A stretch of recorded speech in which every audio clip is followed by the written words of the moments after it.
Bueno, fíjense entonces que hasta acá hemos seguido dos problemas donde aplicamos el método de las corrientes de malla en el caso del problema 2.28 y el método de las tensiones en los nudos en el problema 2.29, y entonces sería una extensión de los métodos que ya conocíamos, que le llamábamos métodos sistemáticos, al caso de encontrar circuitos alimentados en corriente alterna.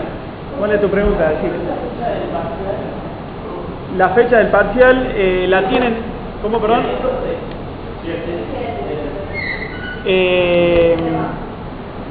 No lo tengo a mano, pero si me dan un segundo se lo busco. ¿Están seguros?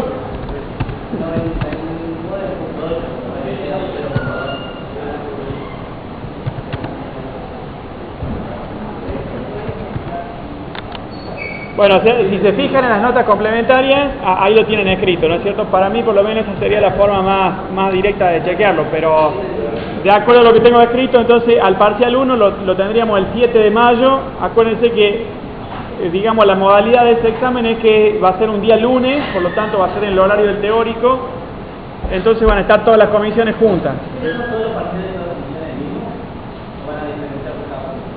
Es el mismo parcial.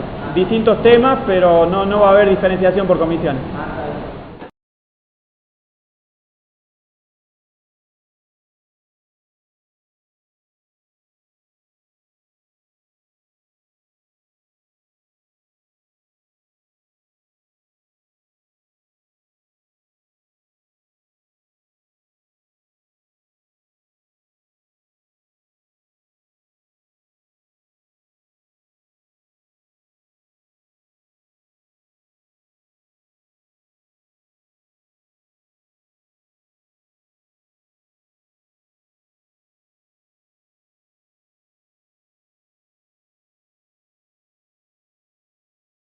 Bueno, fíjense entonces que ahora podríamos concentrarnos, si les parece, entonces en el problema 2.32.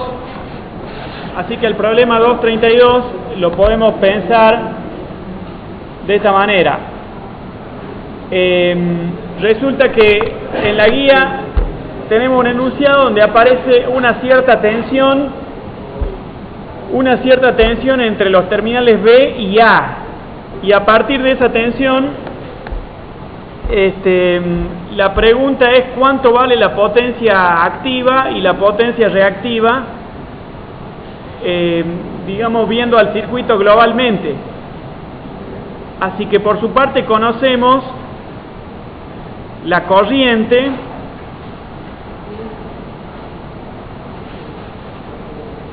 entonces fíjense que tenemos un modelo para la tensión, pero no es un modelo completo, ¿se entiende? O sea, la tensión B sub P en realidad la tenemos enunciada de una forma simbólica, pero no conocemos su valor. Y respecto de la corriente I1, también conocemos la intensidad, pero no conocemos la fase, ¿está bien? Entonces, tenemos información, bueno, que podemos verificar que es suficiente, pero no obstante, no es tan directo plantear la solución. Vamos a necesitar pasar por algunos pasos hasta conseguir hacer eso. El problema 2.32 es el que estamos viendo entonces.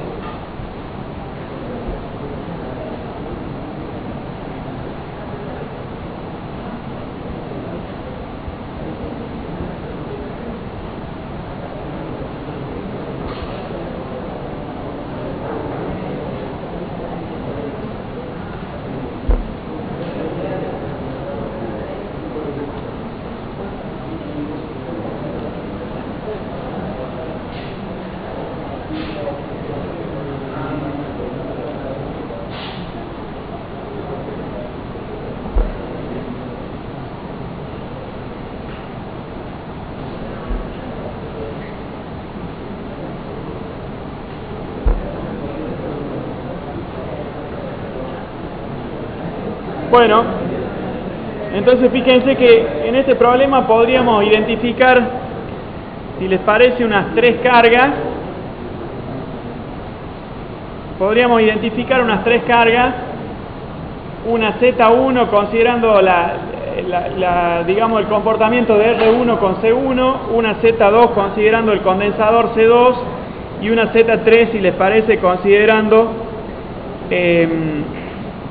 el inductor que se llama L1, ¿está bien? Entonces podríamos pensar en este problema de esta forma. Podríamos decir que hay bueno, una carga Z1 conectada en serie por una bueno, representación así en paralelo de dos cargas Z2 y Z3, Z2 y Z3,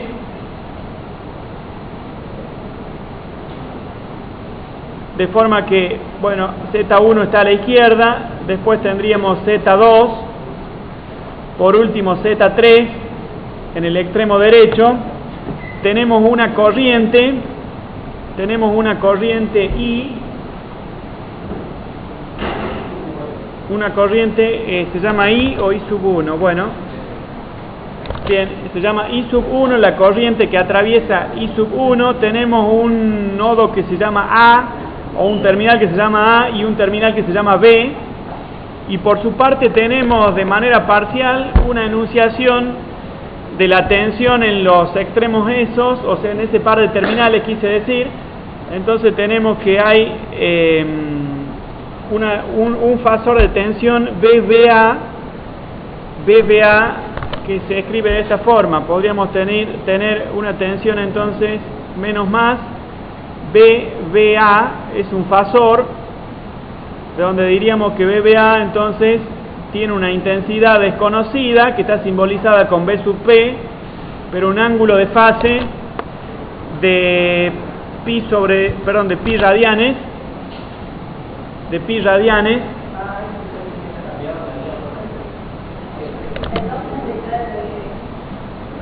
La numeración puede ser, no sé, ¿la numeración la encuentran distinta?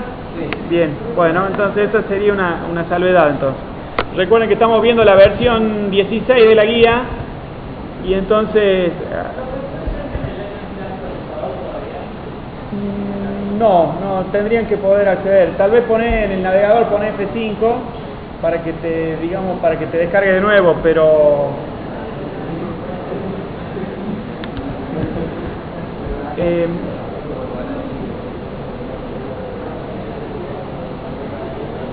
bueno, y entonces tenemos que I1 la conocemos de una forma distinta.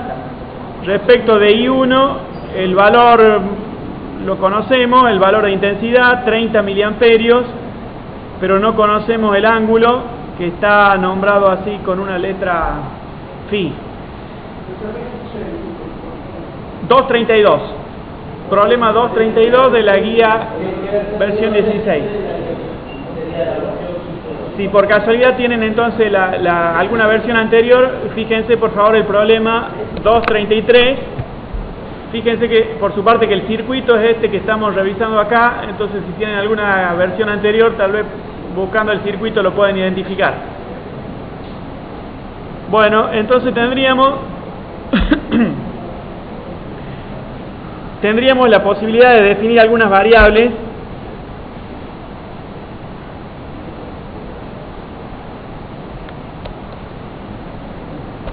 Bueno, esperemos que podamos encontrar la información necesaria. Fíjense que tenemos Z1,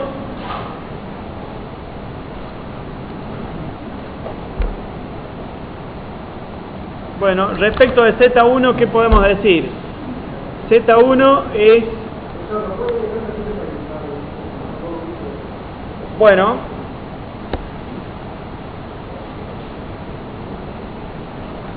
ningún problema.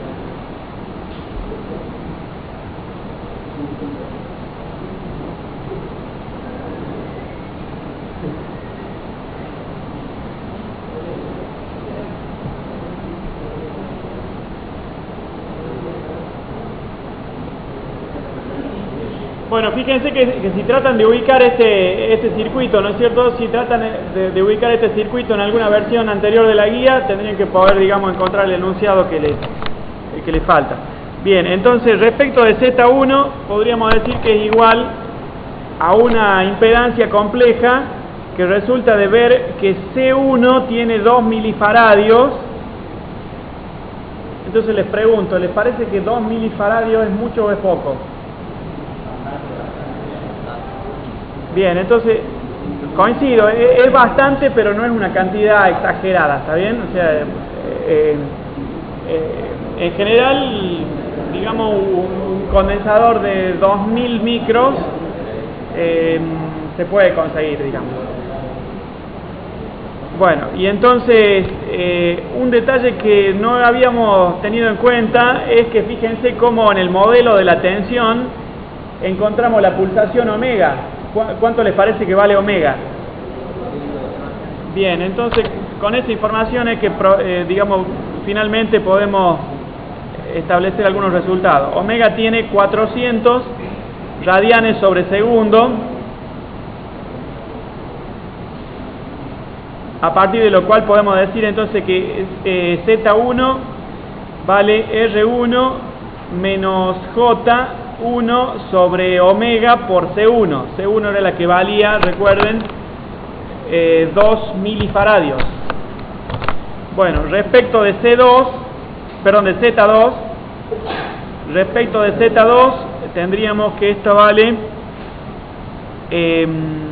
menos J por 1 sobre omega por C2, con C2 que vale 1 microfaradio. Y respecto de Z3 encontramos que vale J por omega por L3. ¿Están de acuerdo? Ah, bien, L1. Están bien, listo.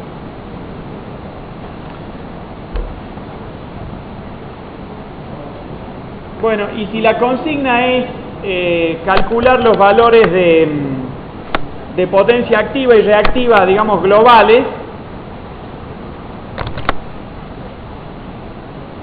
¿qué se les ocurre que podemos hacer? O sea, ¿cuál es nuestro, digamos, no sé si se les ocurre alguna especie de estrategia, digamos, para resolver?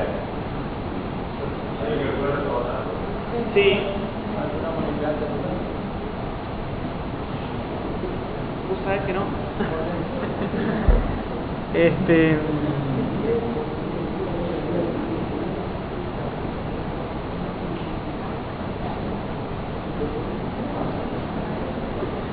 La impedancia, calcular la impedancia equivalente de ese circuito nos puede ayudar. Digamos, nos puede ayudar a entender el problema, pero no a calcular la solución así tan directamente.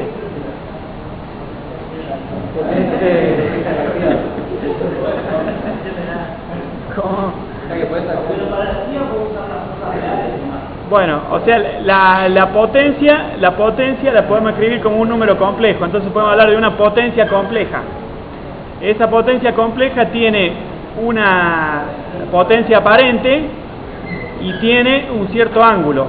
¿Cuánto dijimos que valía el ángulo de la potencia? O sea, para la potencia se termina identificando un triángulo de potencia, ¿no es cierto? Eso es lo que tratamos de establecer ayer. El phi es el mismo phi que tenía la corriente respecto a la tensión. Bien, o sea que en el triángulo de potencia, el ángulo por ahí más característico es el ángulo phi, que es igual que el ángulo de la impedancia, ¿no es cierto? O sea, bueno, entonces, ver una impedancia compleja nos puede servir para identificar el ángulo phi, pero no nos va a servir de mucho más. Podemos escribir la potencia entonces como P más J por Q.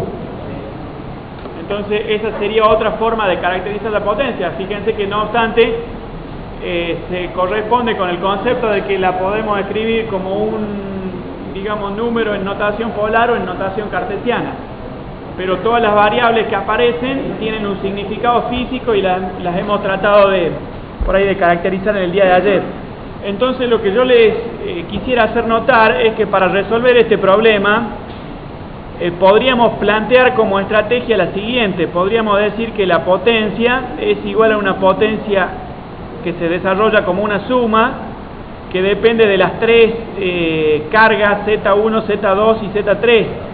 Entonces, aludiendo a esos subíndices, la modelamos de esa manera. ¿Cómo, perdón? Eso depende de Claro. O sea, P es la potencia activa, que es la parte real. Por su parte, Q es la potencia reactiva. En principio las ponemos como una suma, pero al encontrar el valor de K y al identificar el ángulo phi en cada Z, por último tenemos que decir si cada elemento de estos Q1, Q2 y Q3, si efectivamente se tienen que sumar o restar, ¿está bien? Entonces, en forma general, lo ponemos como una suma, pero yendo a los valores específicos hay que ser cuidadosos, digamos, de asignarle el signo que nos conviene. Así que les propongo tratar de identificar todos estos valores, digamos, P1 con Q1 para Z1, P2 con Q2 para Z2 y por su parte P3 con Q sub 3 para la carga Z3. Entonces, esa sería la estrategia que les propongo tratar de seguir. Bueno, respecto de P1, me parece que el cálculo es relativamente sencillo. Respecto de P1, ¿cómo les parece que podemos hacer?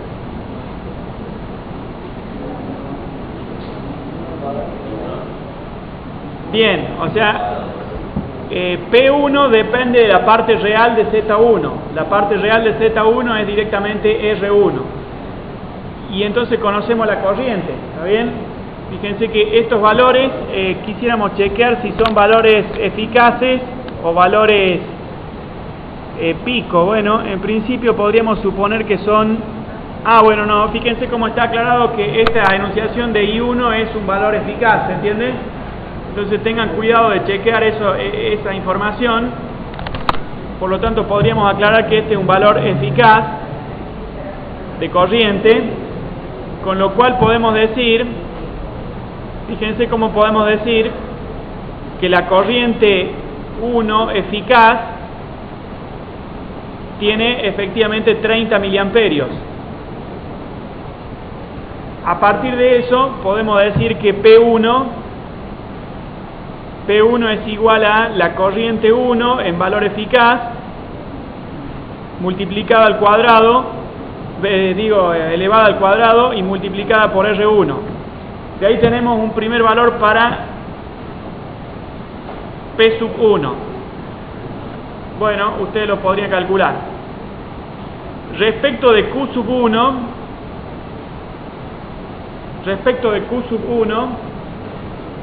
les muestro una vez más el circuito. Q sub 1 vendría a ser la potencia reactiva en la carga Z1, que por su parte depende de este modelo que estamos viendo arriba a la derecha. Entonces, ¿cómo les parece que podemos calcular Q sub 1?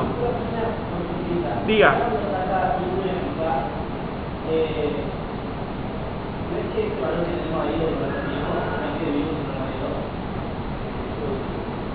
Digamos que la regla práctica es que represente el valor pico, excepto que esté, digamos, aclarado. ¿Está bien? Y en ese enunciado está explícito que es el valor eficaz. Bien. Entonces ahora la consulta es cómo calculamos Q1. ¿Alguien de mi derecha, digamos, se le ocurre cómo calcular Q1?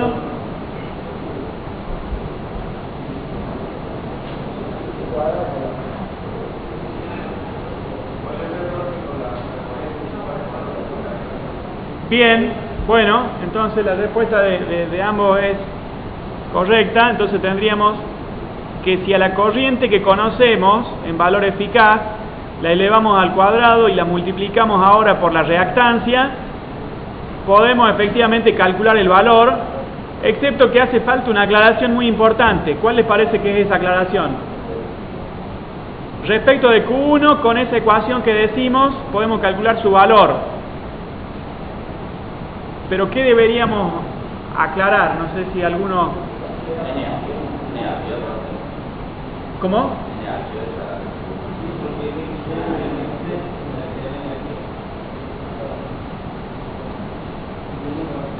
Bueno, pero el modelo, sí, estamos hablando de lo mismo, digamos, ustedes están diciendo transportar el signo de la reactancia a la interpretación de la potencia reactiva.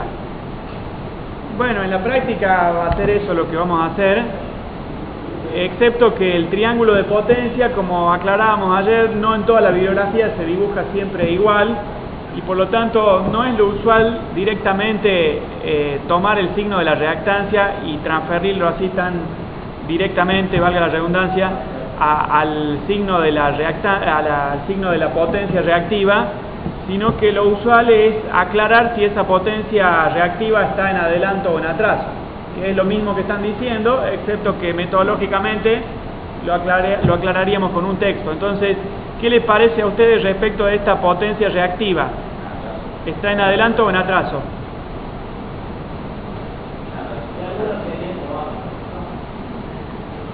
De acuerdo con esta convención, en principio quedaría hacia abajo, pero si cualquiera de ustedes toma la convención distinta, digamos, contraria, no sería un error.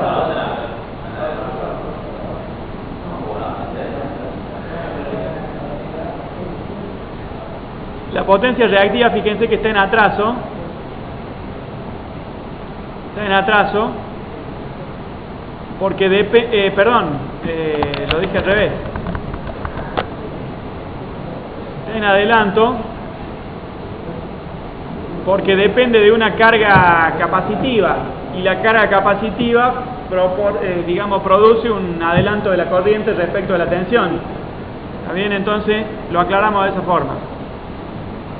Respecto de la potencia P2, entonces ahora, respecto de la potencia P2,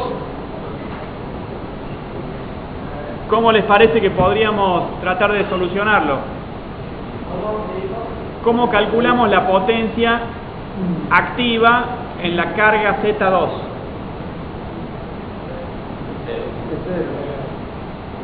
Ah, bueno, estoy de acuerdo. Bueno.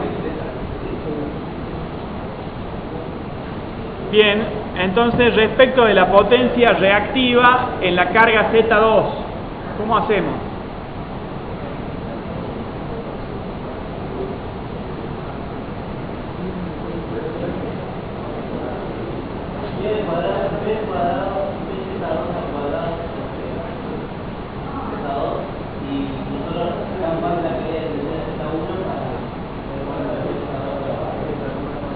Pero si sacamos la caída de tensión en Z1,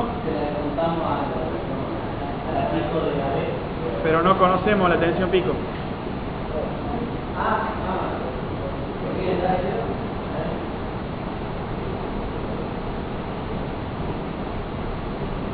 Y usamos la relación de cómo se ve la corriente con el monitor positivo.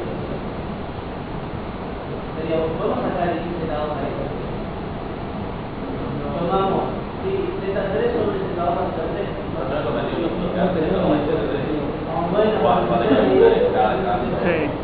Sería I1 y Z2 sería I1 por Z3 sobre Z2 más Z3. Bueno, fíjense que la propuesta de uno de ustedes respecto de, no sé si es lo mismo que dijiste vos, ya me estoy perdiendo, pero respecto de pensar una impedancia equivalente, reuniendo Z2 con Z3, nos permite usar lo que conocemos de I1, que es bastante preciso, porque conocemos la corriente eficaz. También nos faltaría datos para calcular la potencia reactiva de cada de los dos componentes. No. Pero pensaba que ya lo habías descubierto. Pensaba que lo habías descubierto. Se puede, fíjense. Lo que podemos hacer entonces es calcular que la tensión, pongámosle un nombre a estos terminales si les parece, así podemos seguir mejor el desarrollo. A este nodo le podríamos llamar C, a este nodo le podríamos llamar D. Bueno, en realidad es el mismo nodo B, me equivoqué. Entonces, fíjense que podemos decir que la tensión CB,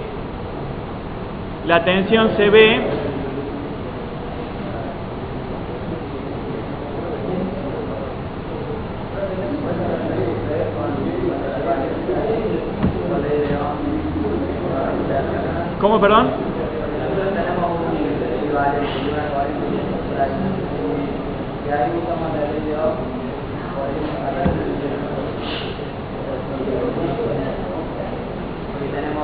Sí, estoy de acuerdo. Sí. Por ahora,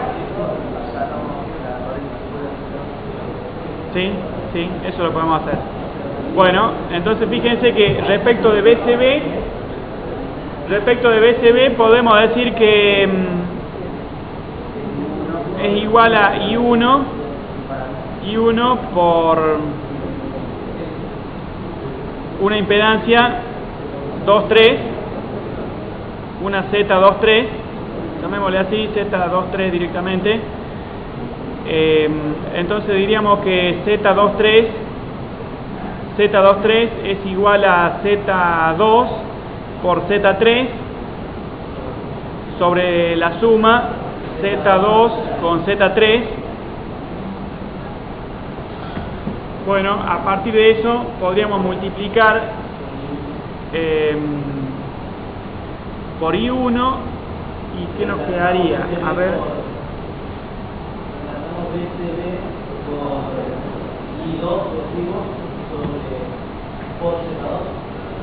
El problema es que en I1 hay un ángulo de fase que no lo conocemos. ¿Le parece que eso se puede resolver?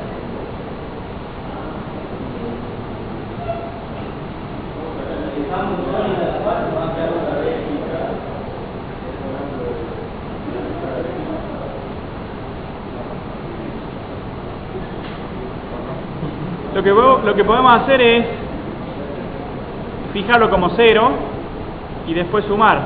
Entonces vamos a decir que esto es igual a la corriente 1 eficaz con un ángulo de 0 grados por el Z23 que habríamos podido calcular sin problema, y va a resultar en una tensión BCB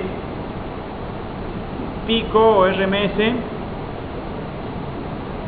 Bueno, si esta es la corriente eficaz, nos va a resultar la tensión eficaz. Entonces, BCB eficaz con un cierto ángulo que lo vamos a poder calcular.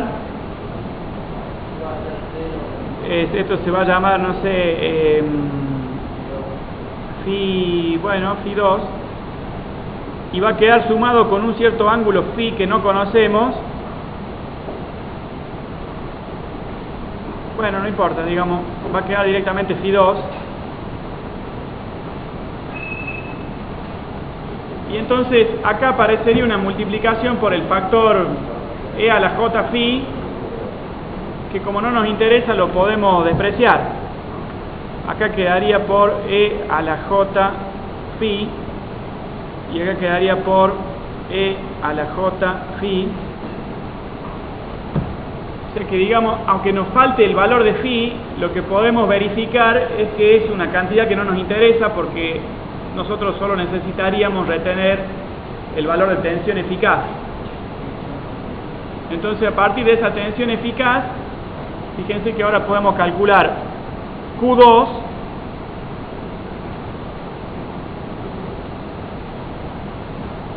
si conocemos la tensión BCB, si conocemos la tensión eficaz entre el nodo C y el nodo B. ¿Cómo calculamos Q2? ¿Alguien que no sean ustedes, que sé que lo saben? Entonces les pido por favor de la mitad para atrás.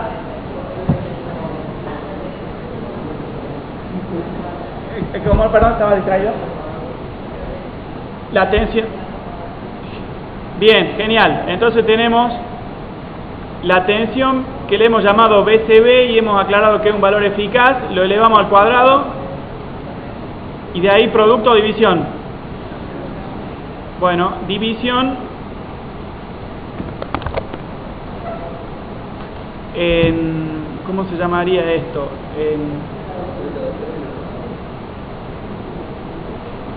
Bueno, estoy de acuerdo. Z2 como solamente tiene parte imaginaria, ¿está bien? Entonces podríamos decir que esta Z2 en realidad es igual a una cantidad menos J por X2. ¿Están de acuerdo? Introduzcamos esta simbología, por favor. X2 igual a igual a 1 sobre omega C2, porque a la variable J y al signo negativo lo hemos escrito nuevamente. Entonces ahora podemos decir que Q2 es BCB eficaz al cuadrado dividido en X2. Y así podemos calcular. Bueno, respecto de P sub 3, ustedes me habían anticipado el resultado. 0, gracias. Y por último, respecto de Q sub 3,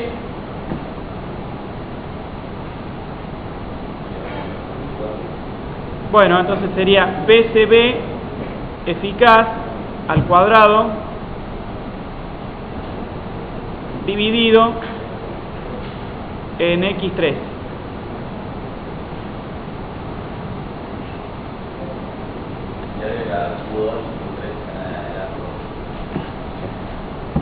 Ah, bien, nos habíamos olvidado de ese detalle. Entonces, respecto de Q2, veíamos que viene de una carga capacitiva. Entonces podemos decir que está en adelanto. Y respecto de Q3, viene de una carga inductiva, entonces podemos decir que está en atraso.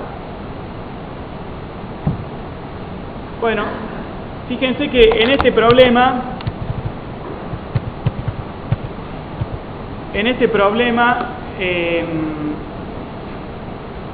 dibujar o no los triángulos de potencia no resulta una tarea por ahí, digamos, que dé un cambio significativo. Digamos, quiero decir, dibujar el triángulo de potencia en este caso se puede omitir sin mayor dificultad. En cambio, vamos a encontrarnos con otros problemas donde el triángulo de potencia realmente nos permite, digamos, representar de una forma gráfica las variables que se nos plantean como incógnitas.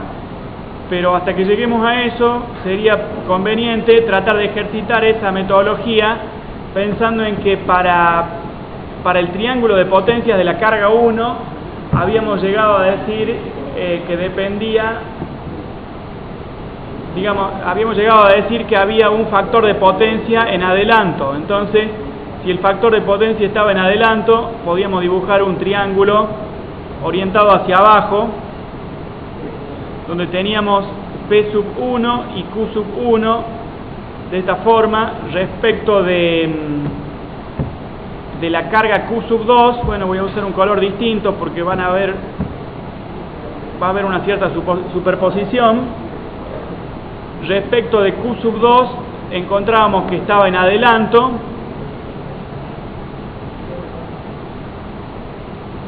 Podríamos suponer que tiene esta intensidad. Y respecto de Q sub 3, encontramos una vez más que está en atraso.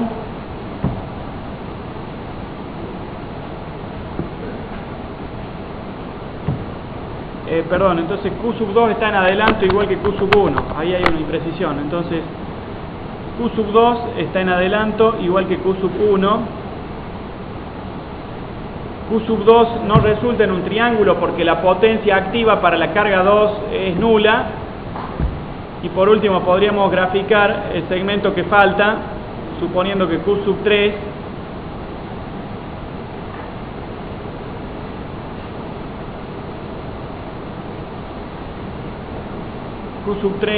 bueno, supongamos que tiene una intensidad menor que la de Q sub 2. Voy a dibujar mejor esta parte.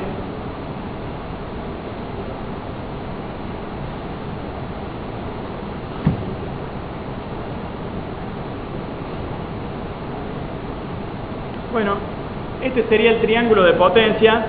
Fíjense que reuniendo este punto, no sé, podríamos llamarle este punto A con el punto B que vemos en este caso y este punto C.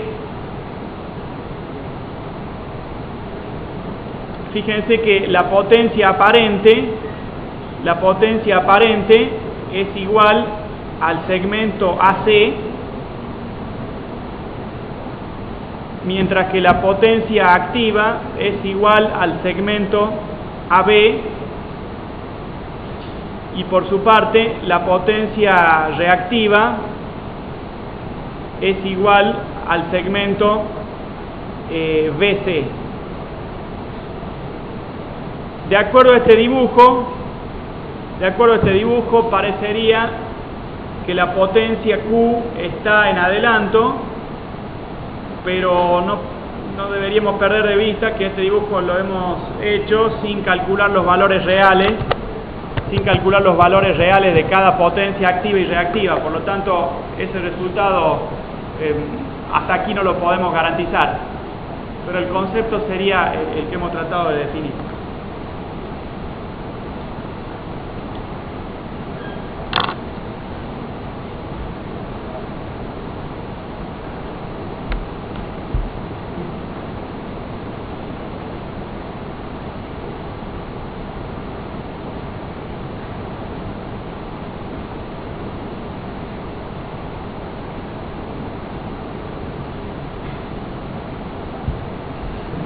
Bueno, entonces les propongo que pensemos ahora en el problema 234. El problema 234. Diga. ¿Sí?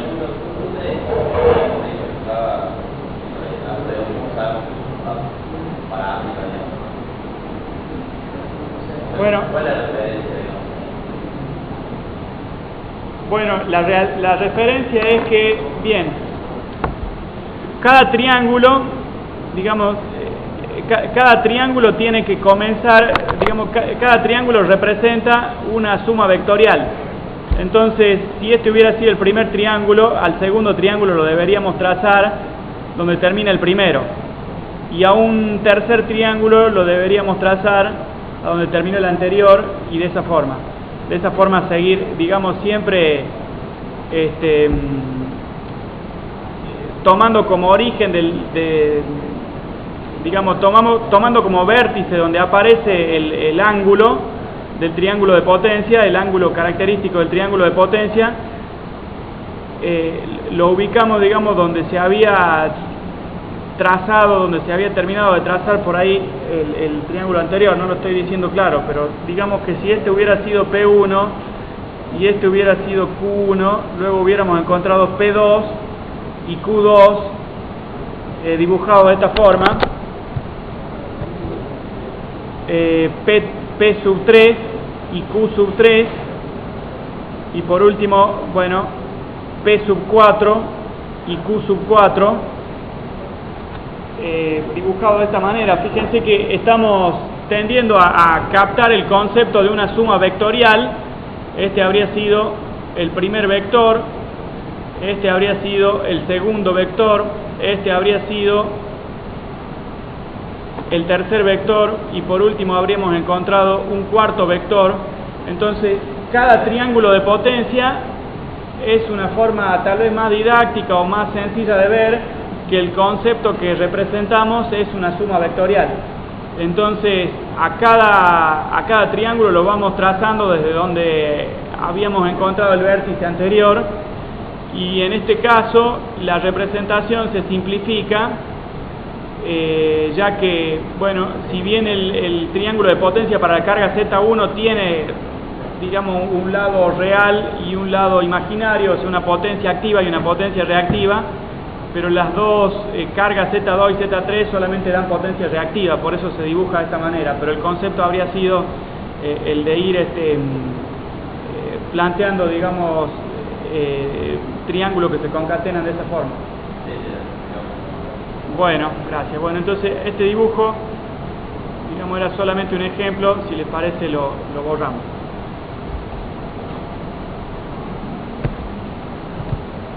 Bueno, entonces la propuesta sería que ahora nos concentremos en el ejercicio que sigue.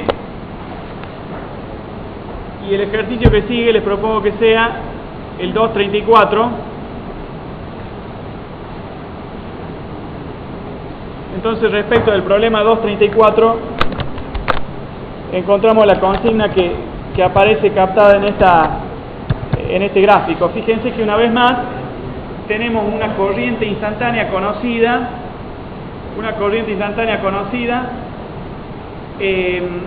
tenemos un par de terminales donde existe una cierta tensión que no obstante no hemos podido o no podemos encontrar explícita.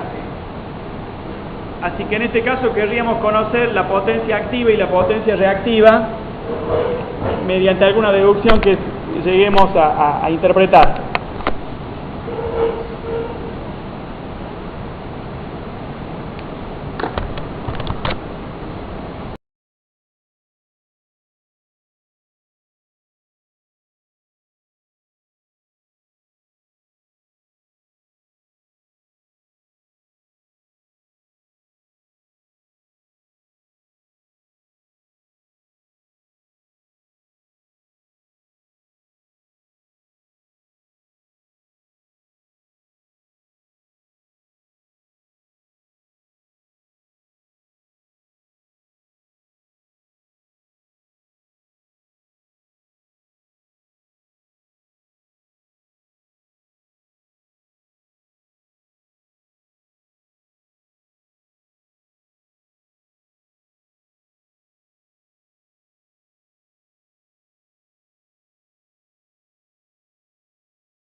El problema 234 entonces lo podemos resolver de esta manera. Fíjense que tenemos un circuito con bastante detalle. Una vez más, revisando digamos la forma por ahí geométrica del circuito, tal vez pueden hacer corresponder la numeración de la última versión de la guía con versiones anteriores, ¿no es cierto? Si tienen alguna versión anterior, buscando el circuito tal vez pueden reconocer digamos el número de consignas que anteriormente tenía. Bueno, entonces fíjense que podemos ir a decir que el problema 234 lo podemos dibujar de una forma alternativa con esta representación. Tendríamos una carga que le vamos a llamar Z1, y después tenemos un cuadrante formado por unas 3 o 4 cargas, 3 cargas y una diagonal, algo así. Les propongo pensarlo así entonces al problema, con unas 3 cargas en lo que sería el perímetro y una cuarta carga dispuesta así de manera oblicua o diagonal. Y si ponemos una última carga abajo a la izquierda, podemos completar la información diciendo que este es Z1, Z2 dispuesta de manera vertical, Z3 abajo a la izquierda, Z4 arriba a la derecha, Z5 en la diagonal y Z6, si les parece, abajo a la derecha. Así que un dato importante en este caso es que encontramos una corriente I, que es un valor conocido. Esta corriente I, bueno, la voy a trazar en otro color para que no se confunda. Esta corriente I es un valor conocido. A partir de eso podemos decir que se nos plantea, bueno, de acuerdo a la consigna, cuánto vale la potencia activa y cuánto vale la potencia reactiva. O sea que si pensamos la potencia compleja como un número complejo, podemos decir que es igual a una suma P más J por Q, P más J por Q, y que esa es nuestra incógnita. Bueno, no obstante tenemos cierta información respecto de Z1 hasta Z6.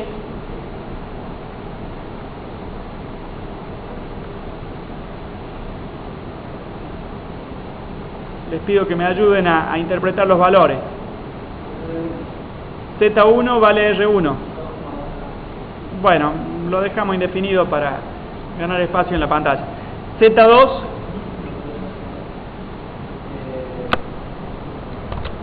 Z2 sería la que está dispuesta de manera vertical, ¿no es cierto? Entonces, ajá, bueno, entonces podríamos decir que es un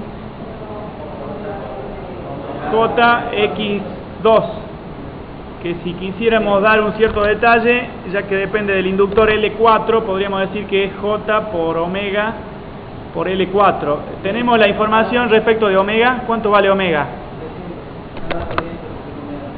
Bien, como conocemos entonces la corriente instantánea, podemos decir que omega vale 300 radianes sobre segundo.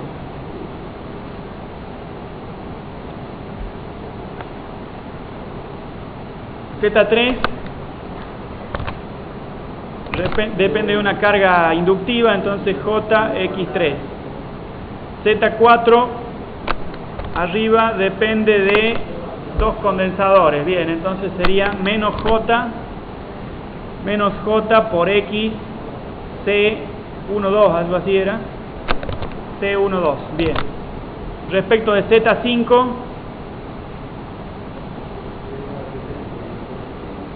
Z5 depende de una resistencia y un inductor, entonces R2 omega por L2. Y respecto de Z6 también depende de un inductor, ¿está bien?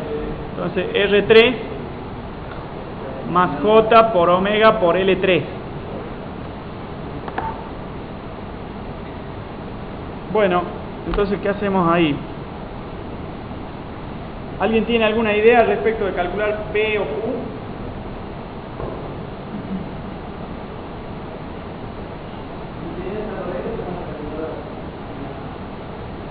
Sería la tensión entre las esquinas cuadradas, la diferencia de tensión.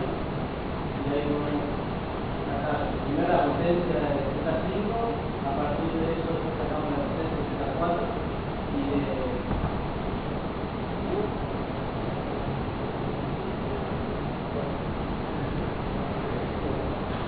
¿Le parece que podemos aplicar un método sistemático? Esa sería una pregunta. Seguramente sí. Bueno, estoy seguro que sí, pero no me parece que sea el camino más conveniente en este caso.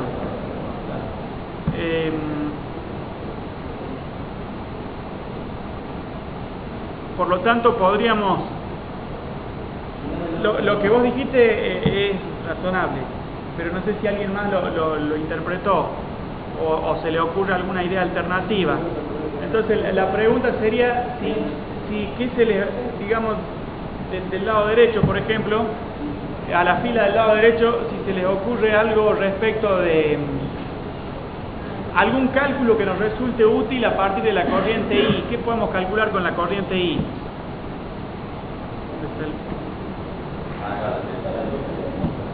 Fíjense, acá está la corriente I.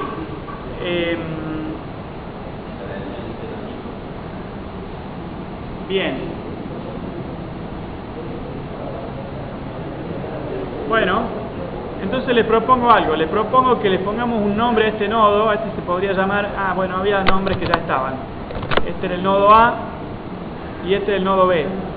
Por lo tanto, este podría ser el nodo C y este podría ser el nodo D. O al revés. Una tensión entre A y B.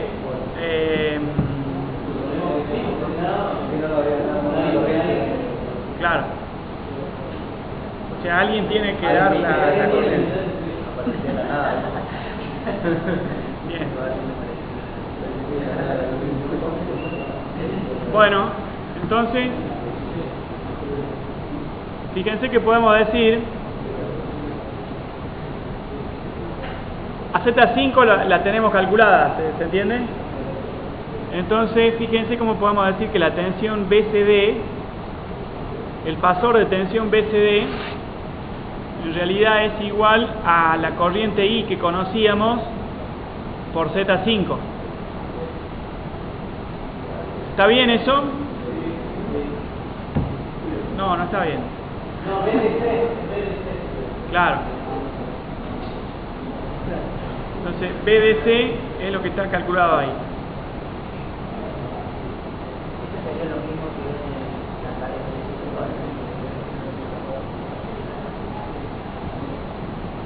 Bueno, entonces, a partir de esa tensión BDC, yo les propondría calcular lo que se pueda con la ley de Kirchhoff de las corrientes.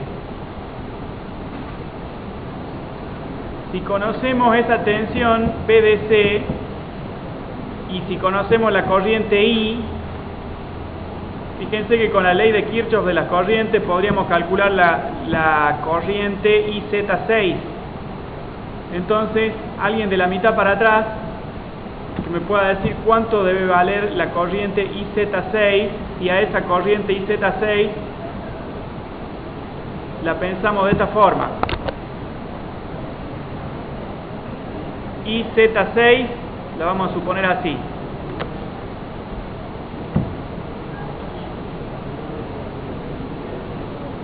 Entonces alguien de la mitad para atrás que me ayude a pensar o a escribir alguna ecuación para IZ6.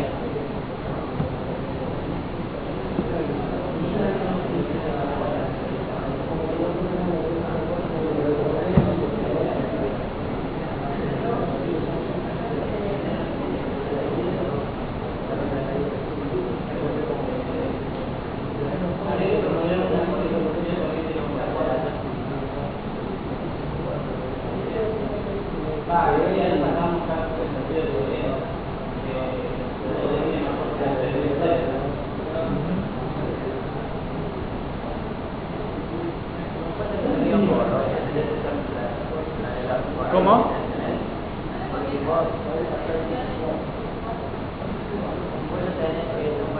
Bueno, la tensión en Z4, ¿cuánto creen que vale? ¿BCD o BDC? Bueno, o sea, en realidad cualquiera de las dos, pero ¿cuál nos conviene? Yo creo que BDC. Con esa tensión BDC, ¿qué podemos calcular? Bueno, si yo escribo BDC,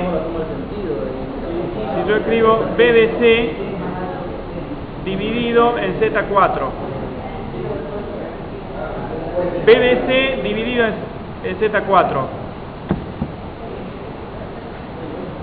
¿en qué sentido está supuesta la corriente a través de Z4? ¿De izquierda a derecha o de derecha a izquierda? De D a C, o sea de derecha a izquierda. Bueno, estoy de acuerdo. Esta sería la corriente, no le pusimos nombre y convendría que no se lo pongamos, para no poner tantas variables. Bueno, ¿qué relación hay con IZ6? Esta corriente que acabamos de calcular es la de IZ4. Ah, bueno, se entiende, está bien, entonces esta es IZ4. IZ4, vamos a poner así que esto es IZ4. ¿Qué hay que hacer entonces? Sumarlo con I y ahí lo podemos igualar con IZ6. Bueno, estoy de acuerdo.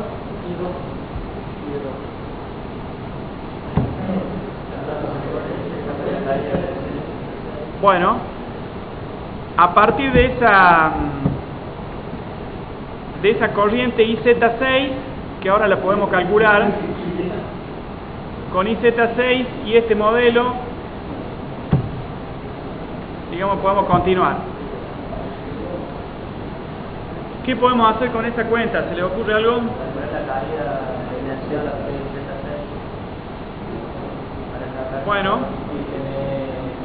Bueno, estoy de acuerdo. Entonces podemos decir que BZ6 se puede calcular directamente con la corriente. BZ6 es igual a IZ6. Ahí te atiendo, dame un segundo. IZ6 por Z6. ¿Vos me decías que se puede calcular qué cosa? En vez de calcularla, aparte la metés en la fórmula para calcular Z2, como hicimos en la ejercicio anterior. Bueno. Bien. Entonces,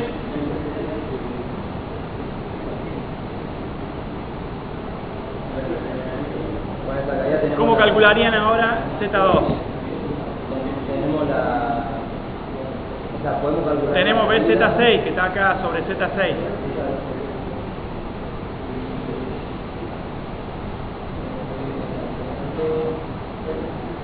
¿Sí?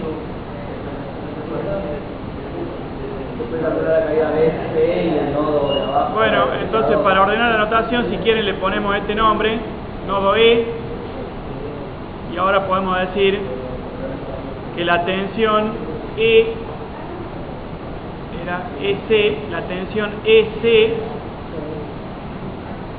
es igual a la tensión DC sumada con la tensión PZ6.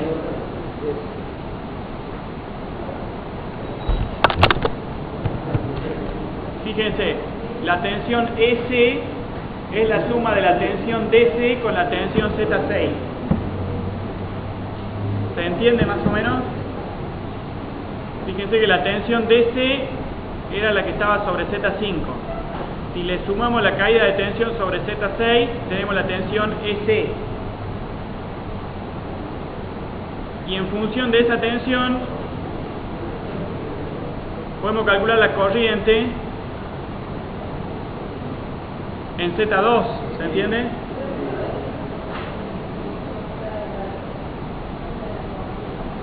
Por Kirchhoff podríamos...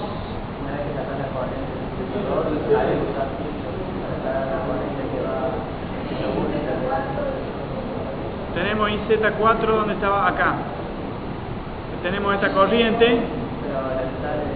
Esta corriente en IZ1 la conocíamos. No me acuerdo, ¿no era que sí? Ah, no. Claro, nos falta conocer esta corriente, bien.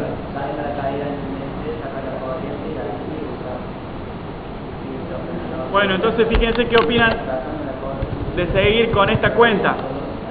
Conociendo la tensión S, que ustedes la podrían calcular, podemos plantear ahora que la corriente a través de Z2, la corriente a través de Z2 la podemos expresar como BS dividido en Z2.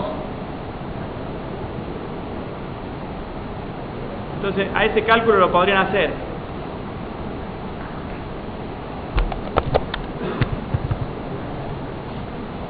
Así que de ese modo habríamos supuesto que Z2 atraviesa que IZ2 atraviesa Z2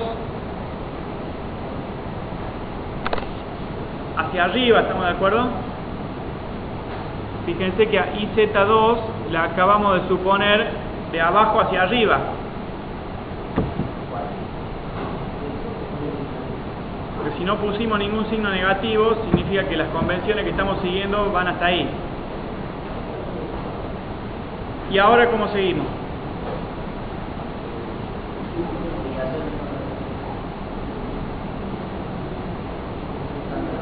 Bueno, entonces podemos decir que esta es IZ3. Podemos decir que esta es IZ3 y ahora podemos escribir entonces que IZ3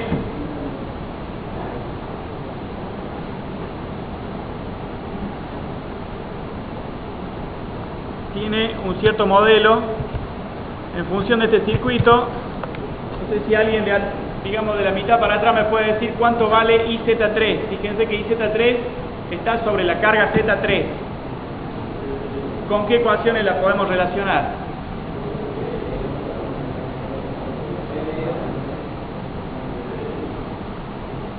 BB, o sea, la tensión entre los terminales A y B, supongo.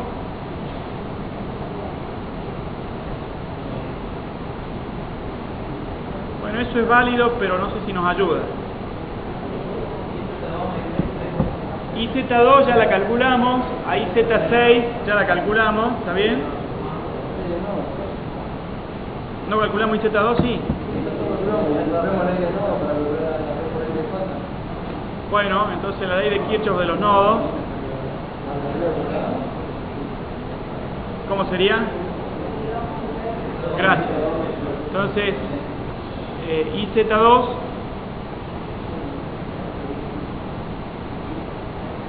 IZ2 más IZ6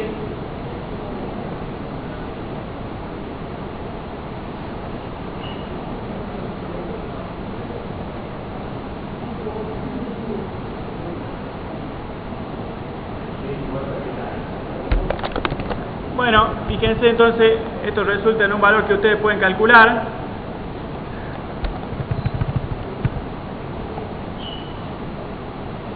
Hasta ahí hemos aplicado un método más o menos recursivo o algo así, y hemos llegado a escribir cuánto vale IZ3. Ahora, ¿qué les parece cuánto vale alguien del lado de la derecha? ¿Qué les parece cuánto vale la corriente IZ1? Igual que IZ3. Bueno, estoy de acuerdo. O sea que directamente lo podemos representar en el gráfico. Esta corriente a través de IZ1 vale, es lo mismo que IZ3. ¿En qué sentido tengo que trazarla? ¿De izquierda a derecha o de derecha a izquierda?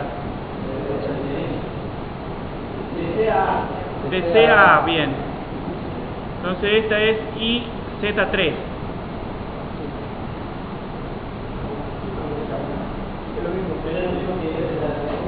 Bueno, y si nuestra consigna inicial era, fíjense, calcular la potencia global, la potencia activa y la potencia reactiva. Si tenemos la corriente IZ3, hemos dado un paso importante, ¿no es cierto? Porque es la corriente, digamos, que alimenta todo el circuito. Pero, ¿qué más podemos hacer?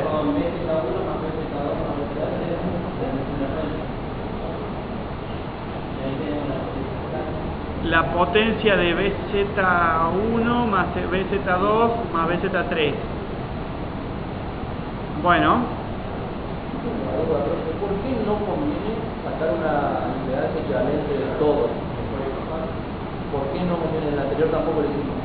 El dato lo tenía en No, claro, el anterior tenía el dato de afuera. Si calculamos la impedancia equivalente, ocupamos IZ3. O sea, primero calculamos IZ3 con todo lo que acabamos de hacer. Y después hacemos una impedancia equivalente para calcular la potencia total. porque no les va a dar el resultado. ¿No da? No. ¿Por qué? Porque no están sumando tensiones y corrientes, sino que están sumando potencias. Entonces se mantiene la interpretación del triángulo, pero no pueden sumar así, digamos. Si suman, o sea, digamos, ese concepto estaría relacionado con sumar tensiones o con sumar corriente de una forma medio indirecta. Pero fíjense que el triángulo de potencias está relacionado con una potencia instantánea que tiene el doble de frecuencia respecto de las señales de tensión y de corriente. Y en relación con eso resulta que no los podemos transferir a unos resultados tan directamente, quiero decir, no podemos transferir directamente el resultado de la impedancia equivalente al triángulo de potencias global, digamos. Entonces le propongo que lo verifiquen, pero el concepto es que no podemos dar ese paso así tan directamente. Las potencias disipadas en cada carga, bueno, necesitamos considerarlas de forma independiente. Bueno, entonces la idea es que con IZ3 ahora podemos escribir cuánto vale P sub B, ¿sí? IZ3, sí.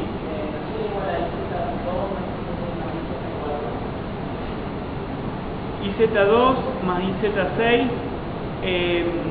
Fíjate que esta ecuación que tenemos acá vendría a ser como la interpretación de la ley de Kirchhoff de las corrientes en el nodo E. En el nodo E. Y entonces, en realidad, IZ6 es la que después se desarrolla como IZ5 más IZ4.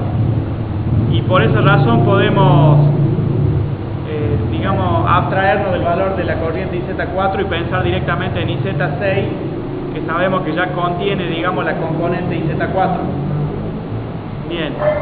Entonces ahora podemos decir, si les parece, que existe una tensión BZ3 Bueno, podemos decir ahora entonces que existe una tensión BZ3, que es un fasor igual a IZ3 por Z3. Al mismo tiempo podemos decir que BZ1, arriba a la izquierda teníamos Z1,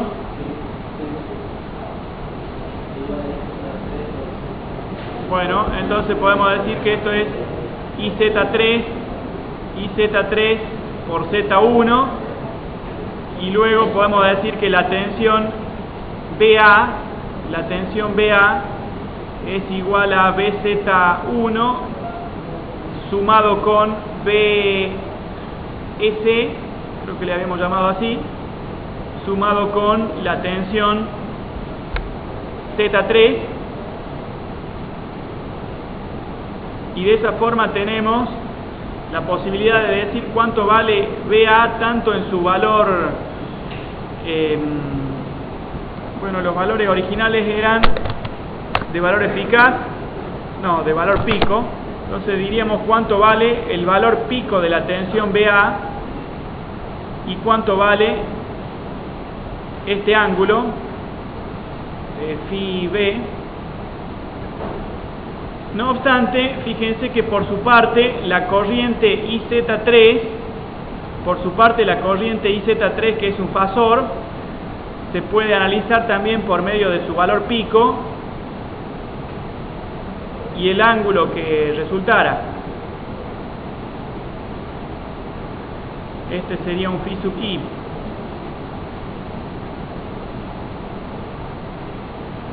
Bueno, así que ahora lo que podemos decir es que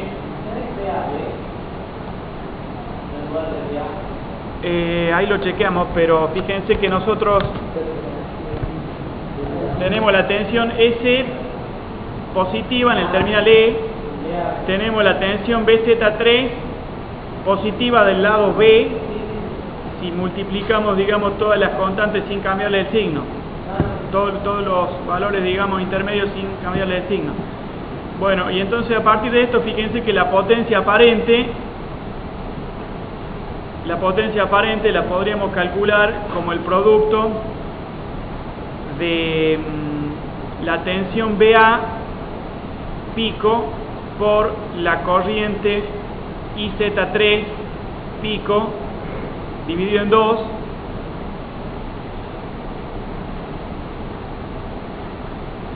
Esa sería la potencia aparente, a partir de lo cual ahora podríamos decir que la potencia activa es S por el coseno de phi,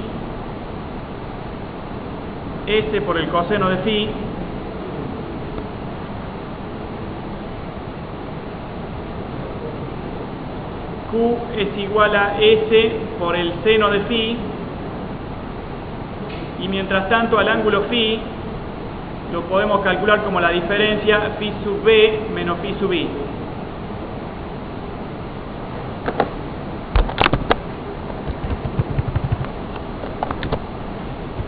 Bueno, si escribo así creo que cuesta leer, entonces voy a dejar el zoom que estaba.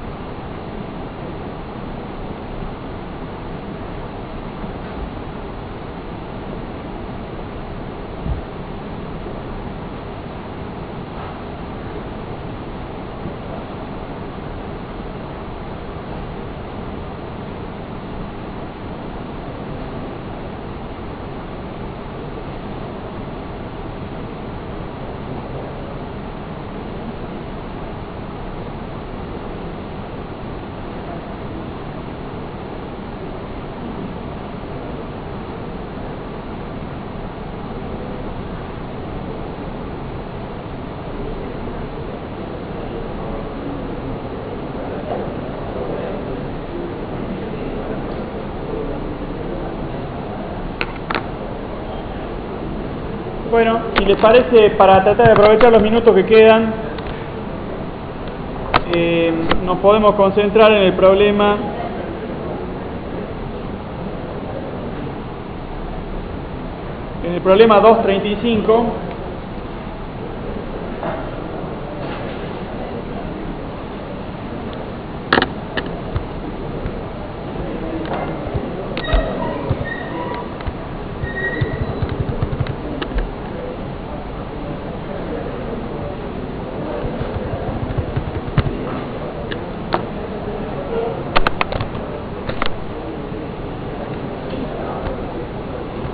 Bueno, vamos a pensar entonces en el problema 235.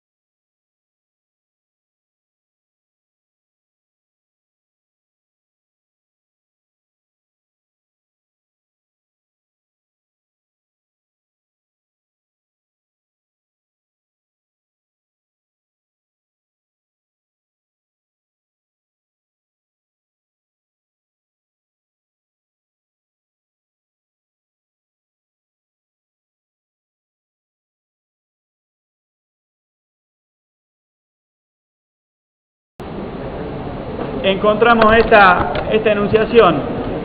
El problema 235 dice que queremos conocer la potencia P sub 3 y la potencia Q sub 3, una es activa y la otra es reactiva.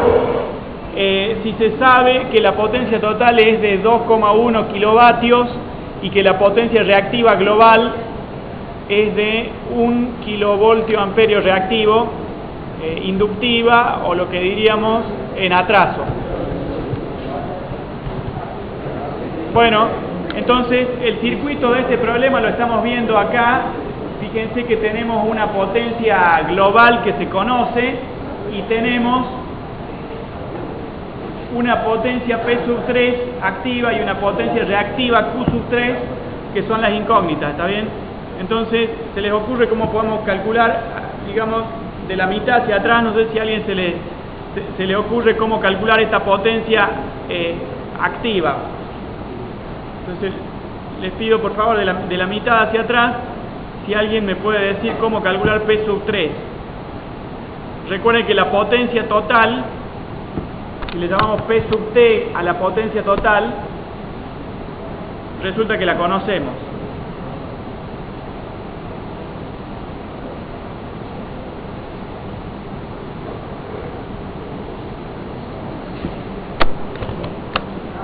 Fíjense entonces, P sub 1 es un valor conocido, Q sub 1 es un valor conocido también. P sub 1 tiene 300 vatios, por su parte Q sub 1 tiene 500 voltios amperios reactivos. Luego tenemos que P sub 2 tiene,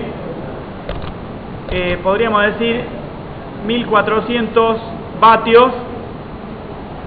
Por su parte Q sub 2 tiene 900 voltios amperios reactivos, y encontramos que P sub 3 es una incógnita, mientras que Q sub 3 es una incógnita también. No obstante, la potencia total tiene un valor conocido de 2100 vatios.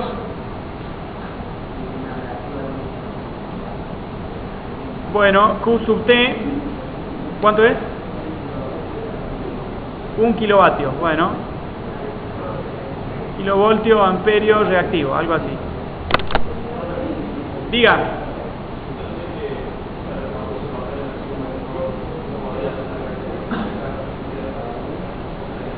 Bien, exacto. Entonces, respecto de la potencia P sub 3, podríamos decir que es igual a P sub T menos P sub 1 menos P sub 2. Igual, ustedes lo pueden calcular. Respecto de Q sub 3, ¿se te ocurre algo? Sí, pero con un cierto cuidado. ¿Te das cuenta cuál sería? Exacto. Exacto. Bueno, entonces, respecto de Q1, si miramos el circuito, ¿qué dirían ustedes respecto de Q1?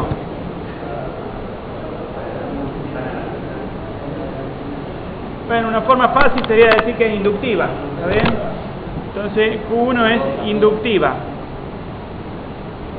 Y Q2 también es inductiva. Ajá. La carga total o la potencia reactiva total, quise decir, es inductiva también.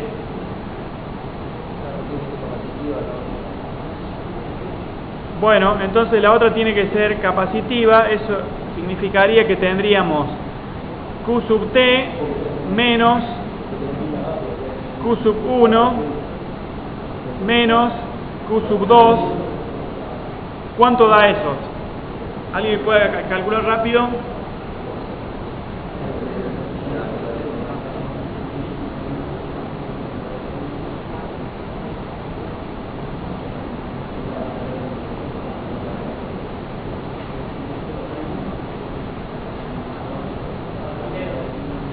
Bueno, módulo de menos 400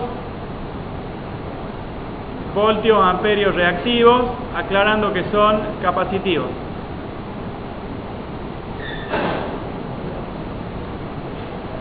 Bueno, así que eso nos da pie para pensar en el problema que sigue.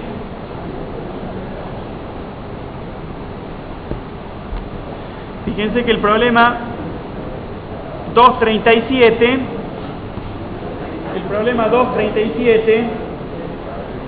es uno bastante interesante.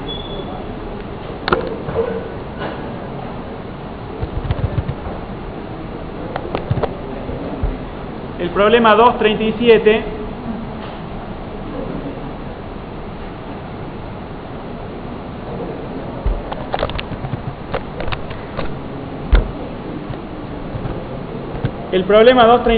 fíjense lo que nos propone. Tenemos el circuito visto a la derecha, que lo vamos a redibujar si les parece.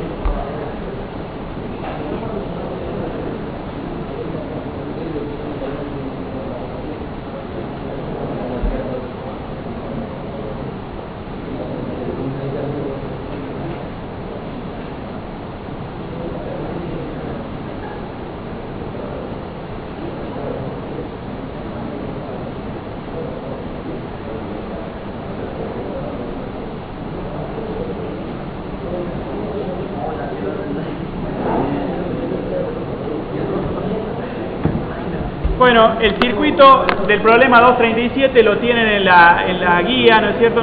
Yo les propongo pensarlo de esta forma ahora. Vamos a tener tres cargas, todas en paralelo.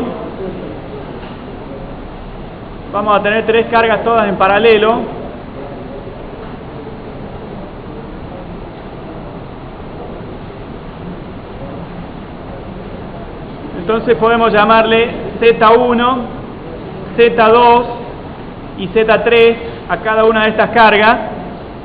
A partir de eso, resulta que tenemos información de la fuente. Si no me equivoco, conocemos algo de la fuente. Bien, conocemos el modelo de la fuente. Sabemos que la fuente es de este tipo.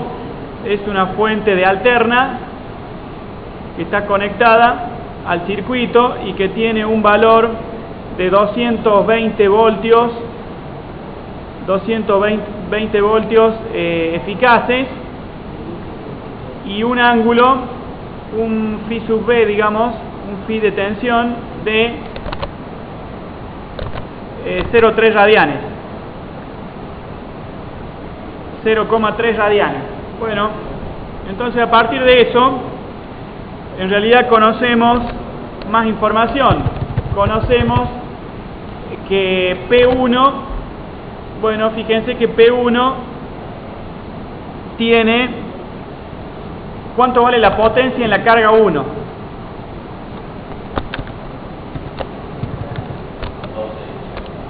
12 kilovatios. Entonces P1 tiene 12 kilovatios. ¿Cuánto vale Q1? ¿Cuánto vale la potencia reactiva en la carga 1? 0. Bien. Respecto de la carga 2, fíjense que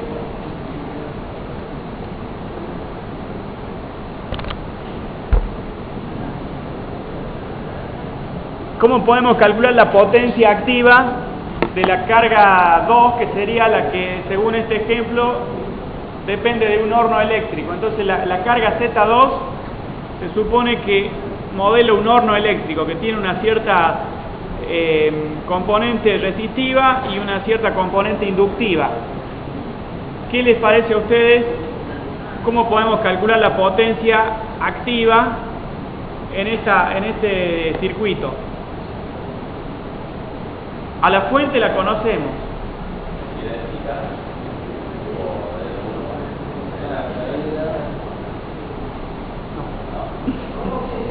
No, porque hay una cierta diferencia. Bueno,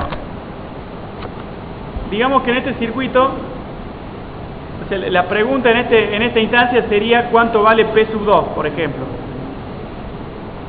¿Está bien? Y entonces P sub 2, si bien acá estamos conociendo el valor de tensión eficaz,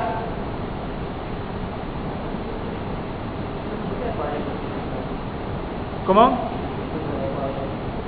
Ah, porque, no sé, se me ocurrió dibujarlo así, pero lo podemos dibujar así.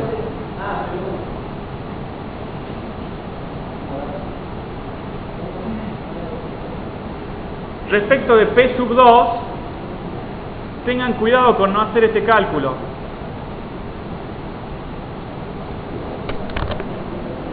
Dividido en R1. Tengan cuidado de no hacer ese cálculo. Esto es distinto, ya que la tensión sobre R2 es distinta de la tensión eficaz. Fíjense que la tensión de la fuente es conocida, pero no es la tensión que está sobre el resistor, porque hay un inductor que le está quitando tensión, por decirlo de una forma coloquial. Claro. Entonces, el problema... Bien, bueno, calculemos la corriente. ¿Cómo hacemos?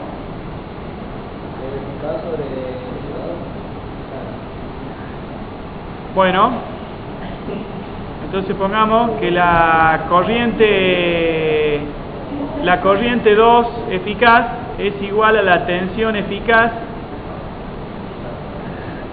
dividido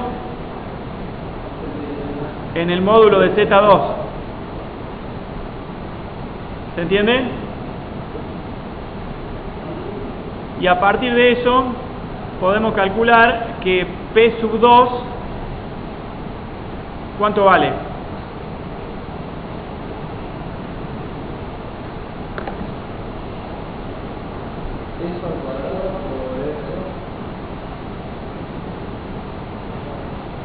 Por R1, bueno, sí, por R1, claro. Entonces, la corriente 2 en valor eficaz elevado al cuadrado multiplicado por R1.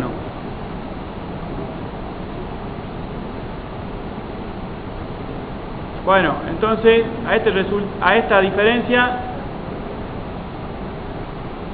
la razón de ser del problema en la guía es para que, digamos, para poner de manifiesto este detalle en el estudio de los circuitos en corriente alterna.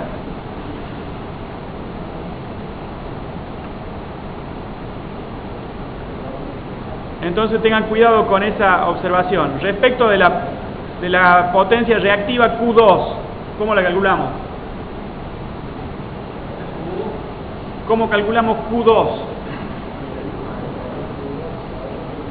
Bueno, corriente I2 en valor eficaz al cuadrado por... Esta se llamaba L2, entonces por XL2. ¿Podríamos calcular XL2? ¿Cuánto vale?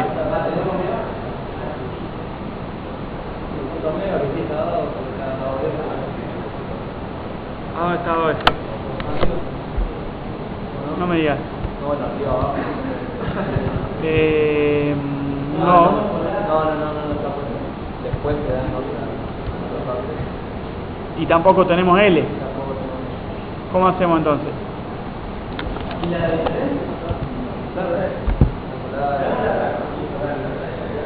Claro, está escrito ahí el valor directamente. XL2, fíjense que XL2 es igual a 3,2 ohmios. Lo tenemos explícito ese valor. ¿Está bien? Bueno. Ah, perdón, PR1, gracias.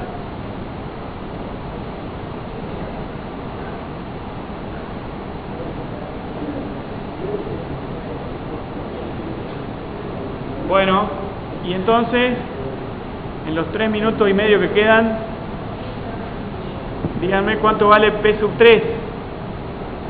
¿Qué opinan de P sub 3?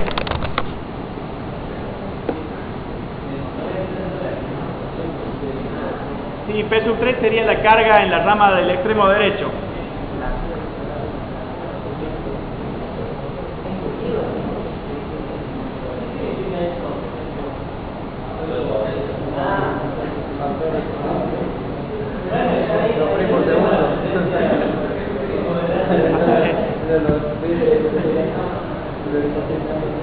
Fabio Pérez significa.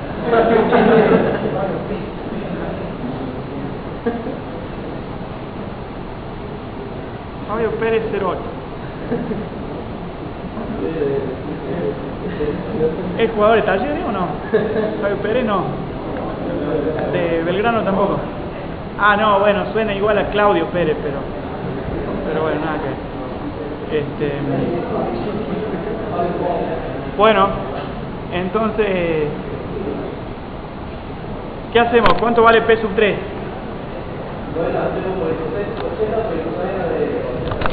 Listo. No. Bueno, entonces P sub 3, 80 kilovatios.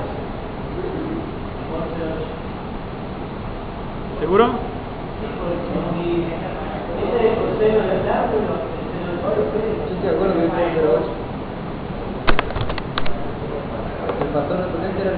El factor de potencia es 0,8. Y entonces,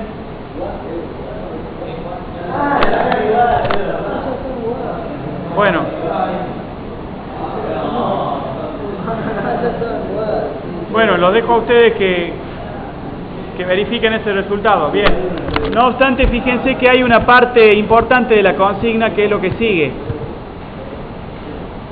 Quisiéramos saber qué impedancia reactiva se puede agregar para corregir el factor de potencia.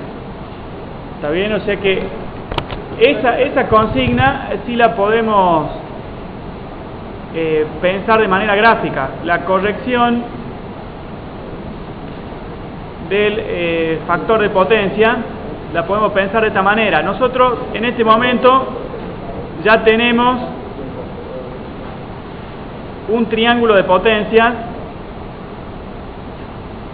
Vamos a suponer, a ver, ¿les parece que puedo garantizar que el triángulo de potencia está en retraso?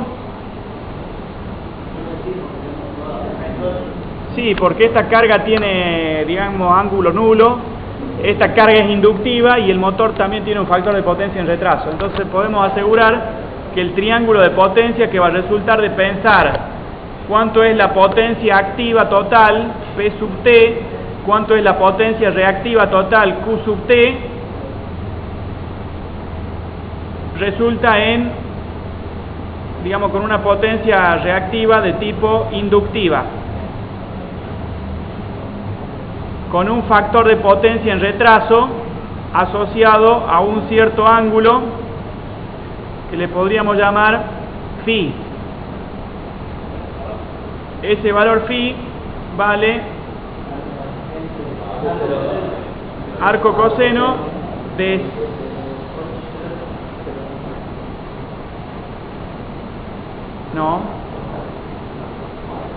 arco tangente de Q sub T sobre P sub T.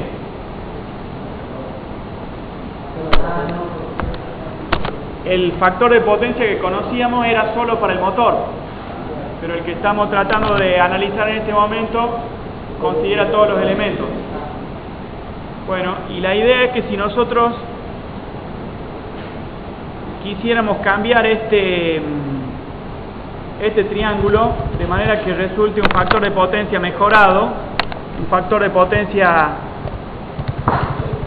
de 0,9, supongamos que eso es mejor, bueno, tendríamos que agregar una cierta componente inductiva o capacitiva, no sé, eso tendría que calcularlo ustedes. ¿Por qué capacitiva? Suponiendo que hay que mejorar el factor de potencia, tendría que ser capacitiva. Lo que podemos hacer es poner un sistema como incógnita, sacar 4 píxeles de nuevo para poder ver cuánto se puede llegar. Bueno, estamos en hora, no los quisiera distraer, pero les dejo la posibilidad de pensarlo.